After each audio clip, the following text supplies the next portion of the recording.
ఆ రోజు ఆ గోపాలం గాడు నిశ్చితార్థం వరకు వచ్చి నా చెల్లెల్ని చేసుకోనని వెళ్ళిపోయాడు. ఆ ఆవేశంలో తొందరపడి ఓ పొరుగురు వాడికి నా చెల్లెల్నిచ్చి పెళ్లి చేశాను. ఆ తర్వాత తెలిసింది వాడికి అంతకుముందే పెళ్ళి అయిపోయిందని. వాడు పెళ్ళైన వాడైనా పర్వాలేదు, పరమ దుర్మార్గుడు. ఇంకొకరిని ప్రేమించిన దానివేగా అని దెప్పి పొడుస్తూ నా చెల్లెలకి మాటలతోనే నరకం చూపించాడు. అటు ప్రేమించిన వాడు దగా చేశాడు, ఇటు చేసుకున్నవాడు కిరాతకుడు. ఇలా చిత్రవధ అనుభవించి అనుభవించి నా చెల్లెలు ఒకరోజు స్టవ్ పేలిపోయి చనిపోయింది. దీనికంతటికీ కారణం ఎవరు? వాడు అన్న. అటువంటి వాడింటికి కోడలుగా వెళ్తావా? ఒక్క మాట చెప్తున్నాను విను. నువ్వు జీవితాంతం పెళ్లి చేసుకోకుండా ఇంట్లో పడినా పర్వాలేదు, కానీ వాడి తమ్ముడితో మాత్రం నీ పెళ్లి జరగదు. రేయ్, పురోహితుని రమ్మని చెప్పు. వచ్చే ముహూర్తంలోనే నీకు నందినికి పెళ్లి.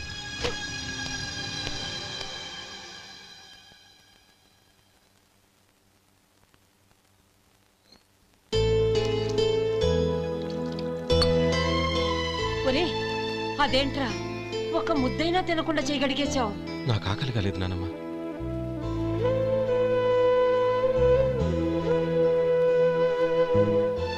ఆ అమ్మాయి చాలా మంచిది, చదువుకున్న పిల్ల, మనందరికీ బాగా నచ్చింది. కానీ ఆ లక్ష్మీపతి గారి గురించి ఆలోచిస్తేనే నాకు భయం వేస్తోంది. వాడు మన కుటుంబం ఎప్పుడెప్పుడు విడిపోతుందా అని ఎదురు చూస్తున్నాడు. అన్నయ్య, ఆ అమ్మాయే కాదు, ఈ ప్రపంచంలో మన కుటుంబం కంటే నాకేది ఎక్కువ కాదు. ఆ పెళ్లి గురించి నేను మర్చిపోయాను, మీరు మర్చిపోండి.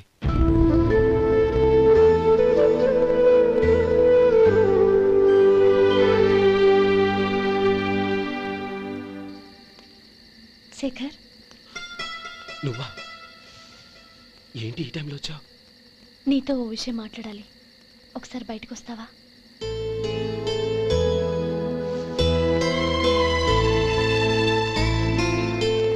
ఏంటి సూట్ కేసుతో వచ్చావు? శేఖర్, మా నాన్న నాకు వేరే పెళ్లి చేయాలని చూస్తున్నాడు. అందుకే నేను నిర్ణయానికి వచ్చాను. మన ఇద్దరం ఎక్కడికైనా పారిపోదాం. చూడు నందిని, ఈ టైంలో నిన్ను నన్ను మా అన్నయ్య చూసాడంటే బాగోదు. నువ్వు వెళ్ళిపో. అన్నయ్య అన్నయ్య అన్నయ్య, ఎప్పుడు మీ అన్నయ్య మాటేనా? నీకు నేను ముఖ్యమా, మీ అన్నయ్య ముఖ్యమా? నాకు మా అన్నయ్య ముఖ్యం. శేఖర్, నీ గుండెల మీద చేయి వేసుకొని చెప్పు, నన్ను మర్చిపోయిన సుఖంగా ఉండగలవా? అది నాకు తెలియదు, కానీ మా అన్నయ్యకు తలవంపులు తెచ్చి ఖచ్చితంగా నేను మనశ్శాంతితో ఉండలేను. నా పరిస్థితి అర్థం చేసుకో. దయచేసి మీ నాన్న చూసిన సంబంధం చేసుకుని సుఖంగా ఉండు. చాలా టైం అయింది, ఇంకా బయలుదేరు. నన్ను క్షమించు.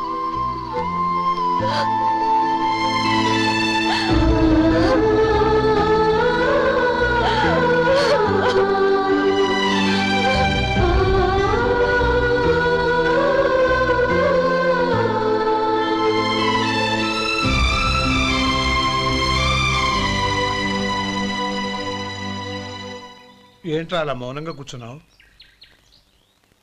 ఏం లేదురా, కోరుకున్న అమ్మాయి రా పారిపోదామని వస్తే మా అన్నయ్య బాధపడే పనేది నేను చెయ్యలేను, నన్ను క్షమించని ఆ అమ్మాయిని పంపించేసాడ్రా నా తమ్ముడు. అదిరా వాడికి నా మీద ఉన్న అభిమానం. ఇంతవరకు వాడు అడిగింది ఏదీ నేను లేదని లేదు. ఒక అన్నగా వాడి పట్ల నా బాధ్యతలన్నీ నెరవేర్చాను. అలాంటిది ఈరోజు వాడు మనసారా కోరుకున్న అమ్మాయిని వద్దని నేను ఎలా చెప్పగలనురా? వాడి సంతోషం కంటే నాకు కావాల్సిందే ఉంది. అందుకే నేను ఒక నిర్ణయానికి వచ్చాను. ఓపెనింగ్ స్టాకు 31,700 అండి. ఈ రోజు 200 లారీల్లో 21,500 ప్యాడీ వచ్చిందండి. అవి ఈ పక్కన సర్దించానండి. తర్వాత ఇవి నిన్నొచ్చిన ధాన్యం బస్తాలండి. 50 లారీల్లో 5,000 బస్తాల బియ్యం బయటకు పంపించామండి. సాయంత్రానికి మన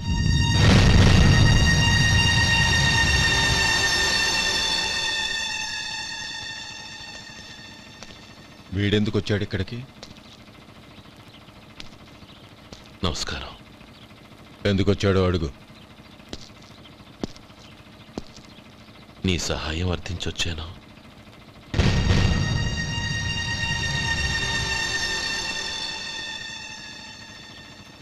మీరు వెళ్ళండి. ఆ రోజు నీ చెల్లెల్ని నేను చేసుకోనన్నాను. ఏ పరిస్థితిలో అలా అన్నానో నీకు తెలుసు. నేను చేసింది తప్పని నీకు అనిపిస్తే ఆ తప్పుకి నా తమ్ముడిని శిక్షించద్దు. మన మధ్య ఉన్న విరోధం తెలియక వాళ్ళు ప్రేమించుకున్నారు. నేను నా తమ్ముడికి నీ కూతుర్నిమ్మని అడగడానికి వచ్చాను. దయచేసి వాళ్ళ పెళ్లికి అంగీకరించు. నీ మొహం చూస్తేనే పాపమని సొంత ఊరినే వదిలేసి వచ్చిన వాణ్ణి. అలాంటి నేను నీ ఇంటికి నా బిడ్డనివ్వాలా? ఇన్నేళ్లుగా నీ నీడ కూడా నా మీద పడకూడదని పట్టుదలగా ఉన్న నేను దాన్ని వదులుకొని నీతో సంబంధం కలుపుకోవాలా? సరే, నేను నా పట్టుదలని ఆత్మాభిమానాన్ని అన్నిటినీ వదులుకొని నా కూతుర్ని తమ్ముడికిచ్చి చేశానే అనుకో. దానికి బదులుగా నువ్వేం వదులుకుంటావు? ఏం వదులుకుంటావో చెప్పు.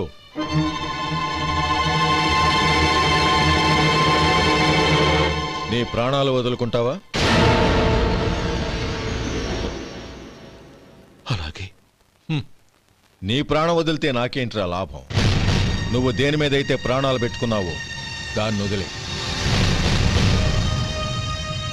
నీ తమ్ముళ్ళ మీదగా నువ్వు ప్రాణాలు పెట్టుకున్నావు.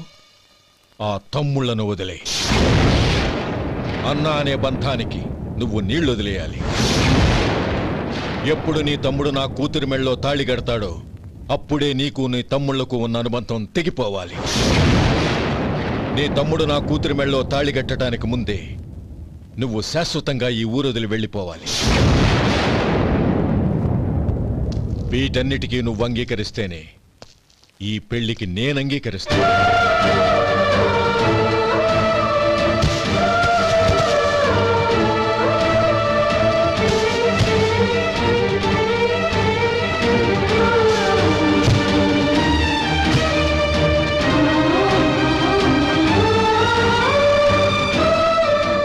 ఏమంటావు?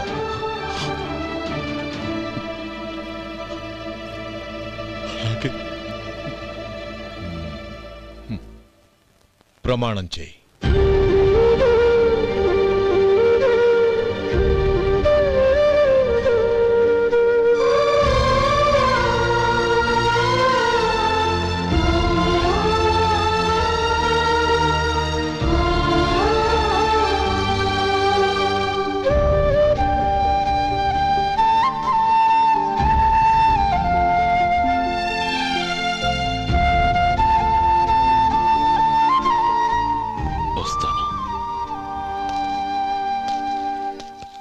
అంకుల్, నందిని నాకిచ్చి పెళ్లి చేస్తానని చెప్పి ఇప్పుడు వాడి తమ్ముడికిచ్చి చేస్తానని మాటిచ్చారేంటి?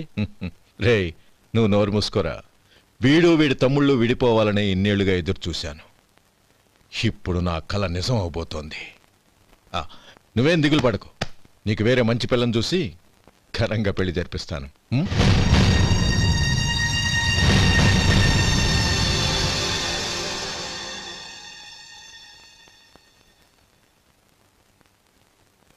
శేఖర్, మధు, నానమ్మా, రే, నువ్వు చాలా అదృష్టవంతుడివిరా.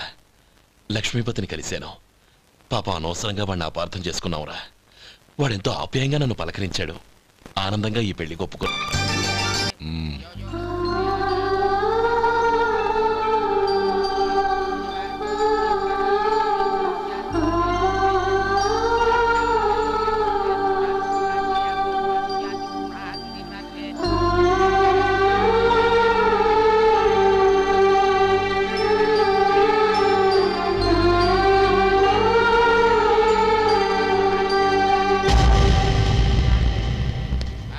రే గోపాలం, రే రే, మమ్మల్ని అందరినీ వదిలేసి వెళ్ళిపోతున్నావురా?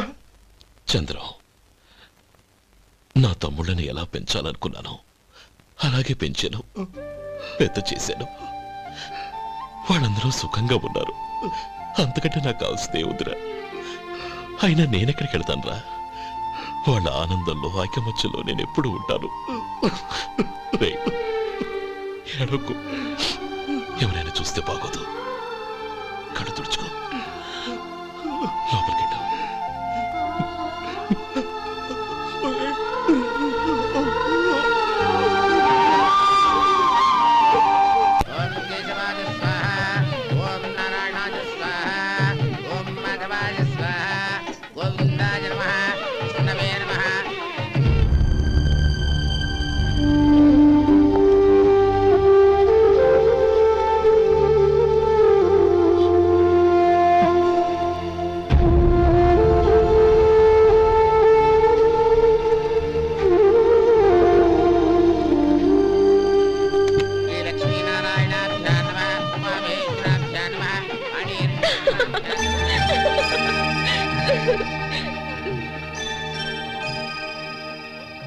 మావయ్య, అన్నయ్య ఎక్కడ? పని మీద బయటికి వెళ్ళాడు, వచ్చేస్తాడు. ఓహో, అలాగా. నమస్కారం, రండి రండి.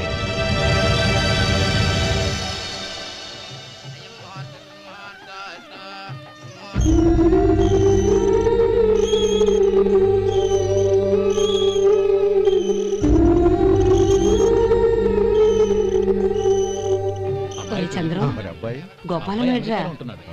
ఎక్కడా కనపడడం లేదు. ఇందాక నీతో మాట్లాడుతుండగా చూశాను. అది ఎవరినో పిలవడం మర్చిపోయాడంట, అక్కడికి వెళ్ళాడు. ఈ పాటికి వచ్చేస్తుంటాడు. అలాగే.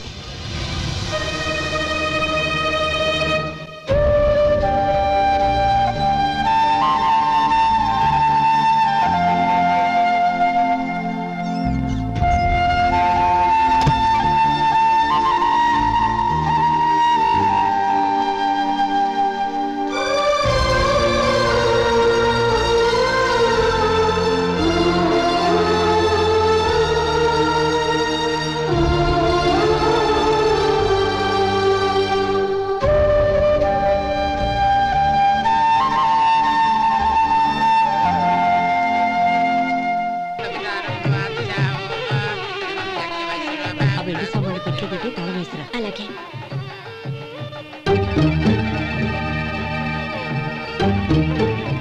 అన్నయ్య, పెద్దనే ఏడి? చిన్న పని మీద బయటికి వెళ్ళాడంట, ఇప్పుడు వచ్చేస్తాడు.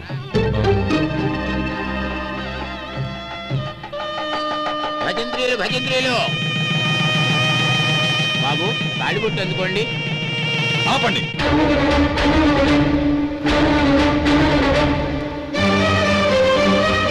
మా అన్నయ్య రానివ్వండి, తర్వాత తాళి కడతాను. అదేంటి బాబు, ఆలస్యం అయితే దుర్ముహూర్తం వచ్చేస్తుంది. మా అన్నయ్య ఎప్పుడు వస్తాడో అప్పుడే నాకు మంచి ముహూర్తం. దుర్ముహూర్తం వచ్చాక తాళి కడితే శుభం కాదు. మా అన్నయ్య లేకుండా చేసే ఏ పనైనా నాకు శుభం కాదు. నేను తాళంటూ కడితే అది మా అన్నయ్య వచ్చిన తర్వాత. ఇక మీ అన్నయ్య రాడు. నువ్వు నోరుమై. ఏంటి నువ్వు అనేది? నేనన్నది పచ్చి నిజం. నా మాట మీద మీకేమైనా అనుమానం ఉంటే అసలు జరిగిందేంటో ఈయన్ని అడగండి. మావయ్య, ఏంటిదంతా? అసలు ఏం జరిగింది? మీరందరూ నన్ను క్షమించండి.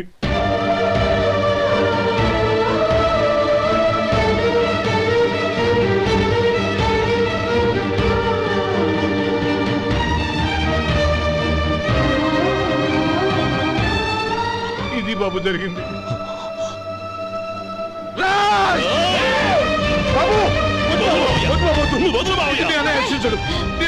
అర్థం చేసుకోండి. ఏదైనా గొడవ అయితే మన కుటుంబం గౌరవం ఏమవుతుంది? నా మాట వినండి. ఎంత ఘోరం చేశావు నాన్న. అన్నగారు లేకుండా ఆయనకి జీవితం లేదు, ఆయన లేకుండా నా బతుకి అర్థం లేదు. మా పెళ్లి పేరుతో ఆ దేవుణ్ణి అలా శిక్షించడానికి అసలు నీకు మనసు ఎలా వచ్చింది? అది కాదమ్మా. అంతకంటే నాకు ఇంత విషయం ఇచ్చి చంపుండొచ్చుగా.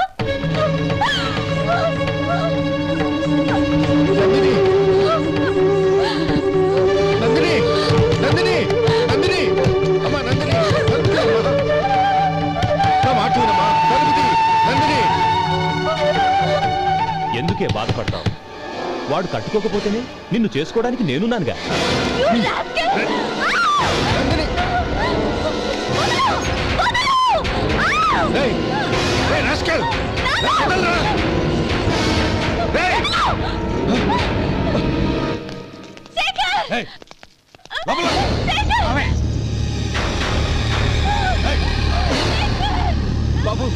బాబు, నా మేనల్ని నా బిడ్డను ఎత్తుకుపోతున్నాడు. దాని జీవితం నాశనం అయిపోతుంది. మీకు దండం పెడతాను, దాన్ని కాపాడండి. చిచ్చి, నీలాంటి వాడికి పుట్టిన దాంతో మాకేమిటి సంబంధం? ఎవరిని కాపాడాల్సిన అవసరం మాకు లేదు. ఒరేయ్ శేఖర్, తప్పురా. ఎప్పుడైతే అమ్మాయి నీతో పెళ్లి పీటల మీద కూర్చుందో అప్పుడే మన ఇంటి గొడవలేనట్టు లెక్క. అవునండి, ఒక ఆడపిల్లని కాపాడలేకపోయామని బావగారికి తెలిస్తే మనల్ని క్షమించరు. నానమ్మ, వీళ్ళని తీసుకుని ఇంటికి వెళ్ళు. శేఖర్, గోపి, మీరెళ్ళి అన్నయ్య వెతకండి. నందిని విషయం నేను చూసుకుంటాను. వాడు ఎక్కడికి తీసుకెళ్ళి ఉంటాడు?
దండం పెడతాను, చంపదు.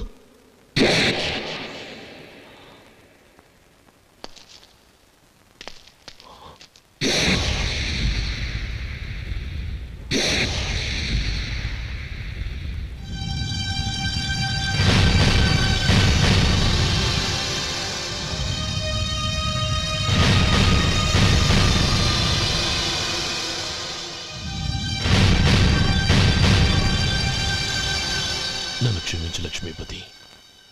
ఈ పెళ్లి జరగాలని నేను ఊరు వదిలి వెళ్ళిపోతాం అనుకున్నాను.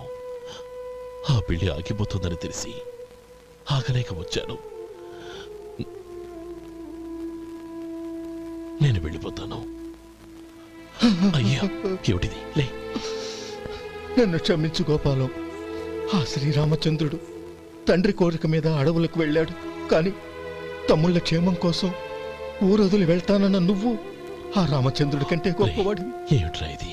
గతంలో జరిగిన దాన్ని మనసులో పెట్టుకుని మూర్ఖంగా ప్రవర్తించాను. నా తప్పును క్షమించి నా కూతుర్ని నీ ఇంటి కోడలిగా చేసుకుంటావు కదూ.